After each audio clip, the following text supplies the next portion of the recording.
بسم اللہ الرحمن الرحیم۔ السلام علیکم ورحمۃ اللہ وبرکاتہ۔ تمام معزز سامعین و ناظرین کو انفارمیشن پوائنٹ کے پلیٹ فارم پر ایک دفعہ پھر سے خوش آمدید کہتے ہیں۔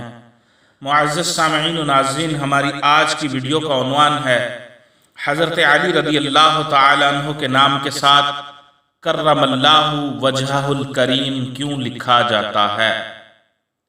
معزز سامعین و ناظرین، اس بارے میں فتاوی رضویہ کے اندر امام احمد رضا نے نقل کیا ہے کہ حضرت علی رضی اللہ تعالی عنہ بچپن ہی سے اللہ کریم کو ایک مانتے تھے، اور کبھی بھی آپ نے یہاں تک کہ بچپن میں بھی کبھی بت کو سجدہ نہیں کیا۔ اسی وجہ سے آپ کو یہ لقب کرم اللہ وجہہ الکریم ملا۔ کرم اللہ وجہہ الکریم کے معنی ہیں اللہ نے ان کے چہرے کو عظمت و بزرگی عطا فرمائی۔ ایک تو یہ وجہ امام احمد رضا نے فتاوی رضویہ میں لکھی ہے کہ آپ نے کبھی بھی زندگی میں کسی بت کو سجدہ نہیں کیا، اس وجہ سے آپ کو یہ لقب ملا کہ اللہ ان کے چہرے کو شاداب اور عظمت اور بزرگی بخشے۔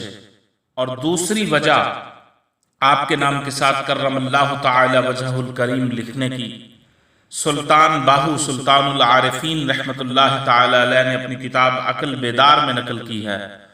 آپ لکھتے ہیں حضرت علی رضی اللہ تعالی عنہ کثرت سے اللہ تبارک و تعالی کا صفاتی نام یا کریم کا ورد فرماتے تھے، اسی لیے آپ کے نام کے ساتھ کرم اللہ وجہہ الکریم لکھا جاتا ہے۔